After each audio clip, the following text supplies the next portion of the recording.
Iceland has abundant natural reservoirs of water and ice. And because it sits on a geological hotspot, thermal springs with steamy discharges are common.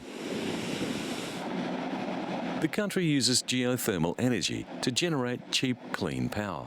Meltwater from glaciers is also used to generate electricity.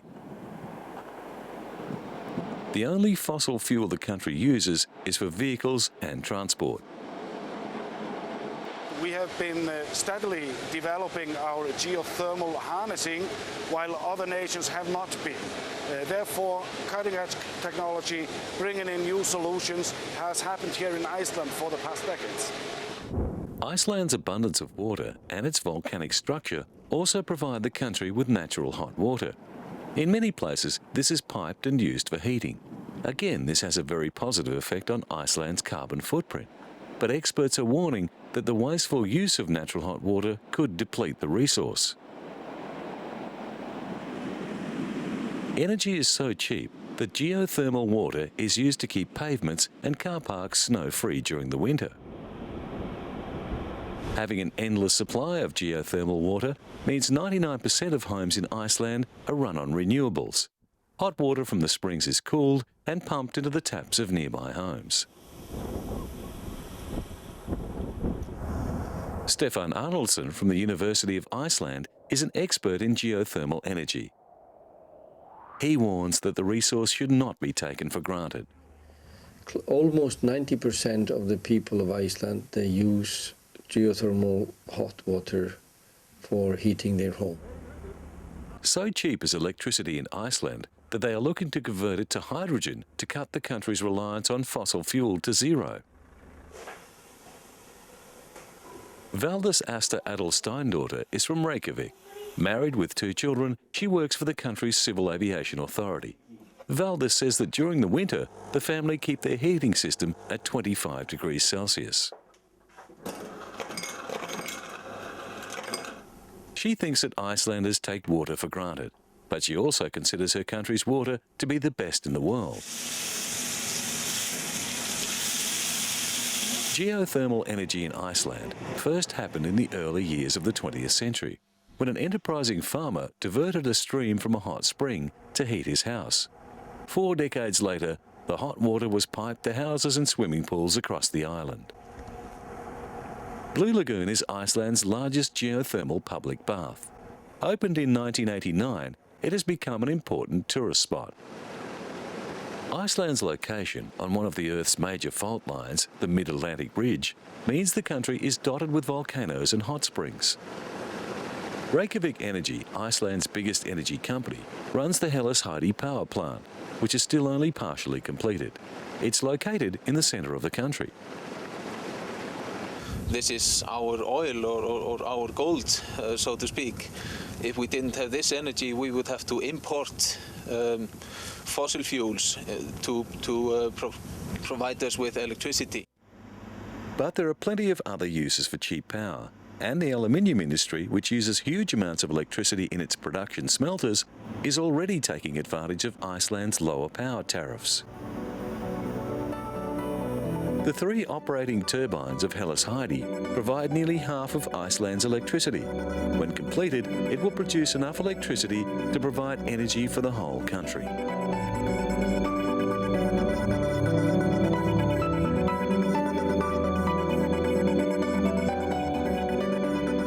LG Display recently announced that it has developed an LCD display panel that refreshes 480 times every second.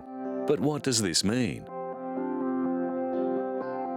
Since flat panel display screens became popular, there has been a debate about the merits of 2 types of flat panel technology, liquid crystal or plasma.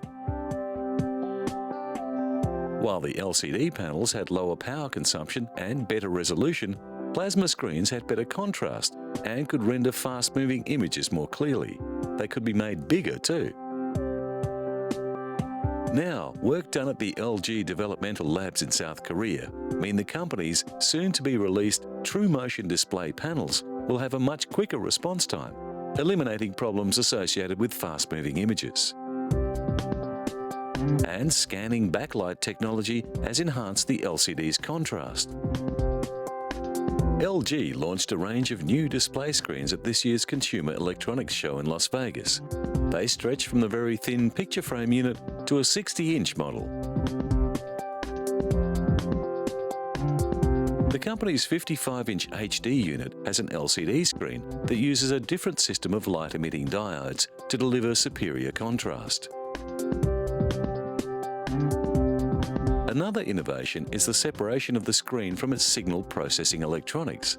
The two components connect wirelessly so that the screen can be easily mounted on the wall. In combination with the enhanced picture quality, many of the new screens feature an invisible speaker system. The trend is to make the display unit more like a picture that hangs on the wall, and to highlight this, an array of screens were arranged like pictures in a gallery. The LH50 and PS80 series HD TVs are equipped with Ethernet ports and can access selected web content. And the Tokyo Metropolitan Museum of Photography has just mounted an exhibition called Still Motion, Liquid Crystal Painting, that displays a collection of artworks on flat-panel LCD screens. Dominic Legeman's YOLO V pays homage to Goya's painting The Inquisition Tribunal. As the viewer approaches, his image is imported onto the screen.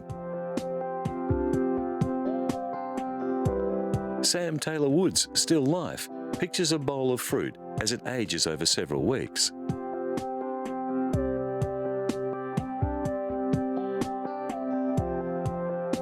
Yasumasa Morimura mimicked Vermeer's Girl with a Pearl Earring in his Vermeer study Looking Back by dressing up as the girl himself.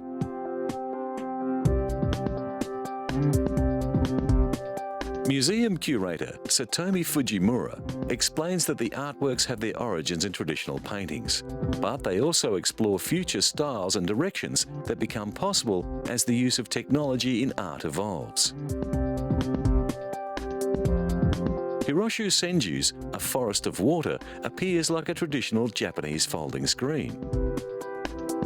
Julian Opie's minimalist figures, the woman with evening dress and Kira with a pendant, smile at the viewer.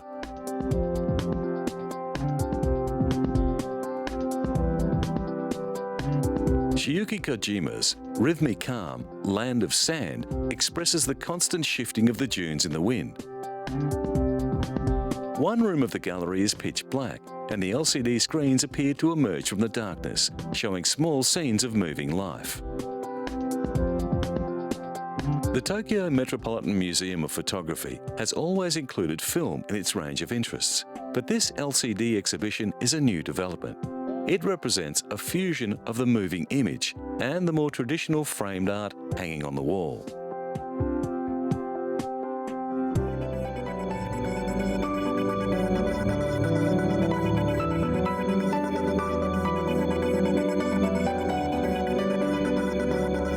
The space tourism race marked a milestone recently as British entrepreneur Sir Richard Branson and American aerospace designer Burt Rutan waved to a crowd from inside the cabin of a new aircraft designed to carry a passenger spaceship to launch altitude.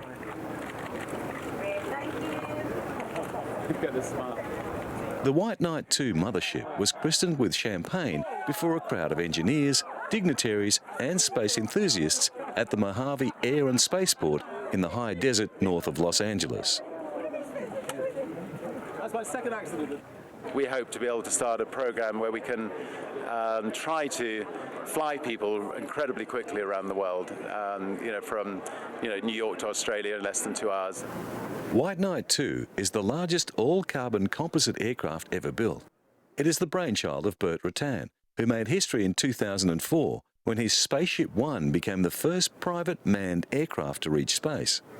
That historic spaceflight was accomplished with the help of White Knight 2's smaller predecessor, White Knight.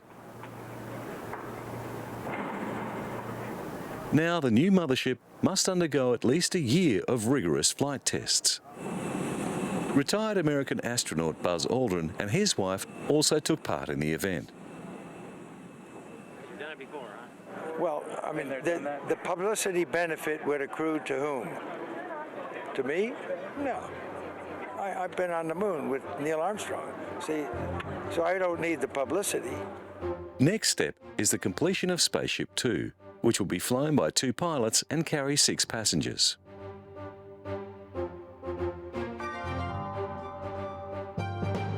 Meanwhile, in the established space launch business, Belgian astronaut Frank de Wijn is preparing for 6 months at the Columbus Laboratory on the International Space Station.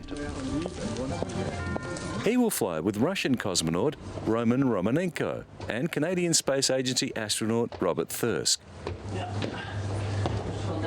With the Columbus Laboratory finally functioning, Europe now has a very real long-term investment in the ISS. De Wijn will be doing maintenance on the robotic arm and installing Japanese equipment brought up by the HTV cargo module, which is due to dock with the ISS soon after he arrives.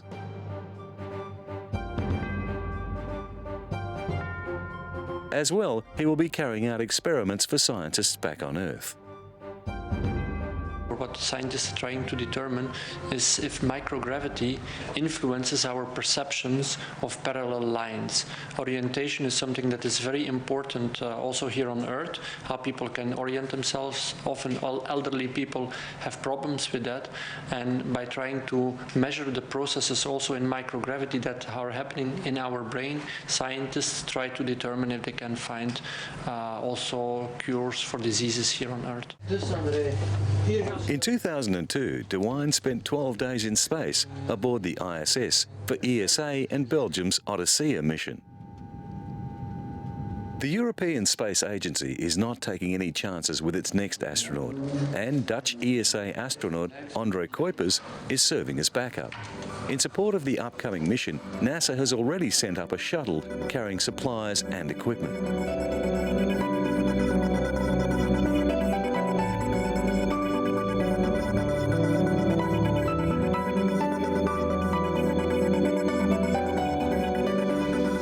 In America's Midwest, billions of tons of corn, once used as food, are now being used to produce ethanol. From this year, controversial federal mandates require the United States to use 34 billion litres of alternative fuel annually. That makes grain a high in-demand product. For those involved in the production chain for biofuels, it means more profit.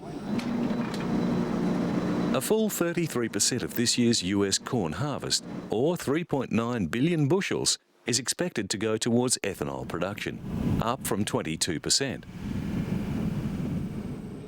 Virtually all experts agree that using crops for biofuel drives up the price of grain, but opinions vary greatly as to how much. The world's poorest people are suffering because of the biofuels initiative. Many can no longer afford the most basic food staples, and there are calls for strong measures to pull the current world food situation out of what some are describing as a crisis situation. Estimates cited by the International Food Policy Research Institute say biofuels account for more than 30% of the food price increases. What is certain is that many people across the developing world are feeling the pinch. White House economic advisors say the ethanol industry accounts for just 2 to 3% of the recent jump in grain prices, which are up more than 40% since 2007. Despite the controversy, most governments are keen to hit their biofuel targets. But even if every bit of corn in the US was used to produce ethanol, American demand for fuel would still not be met. In the Netherlands, a different plant is being tested as a renewable fuel. Algae could be part of the answer to the world's energy crisis. In Western Holland, a shallow pool that is rapidly turning green with algae is being harvested for animal feed, skin preparations, biodegradable plastics, and biofuel. Algae is the slimy stuff that clouds your home aquarium and, in larger form, gets tangled in your feet in a lake or ocean.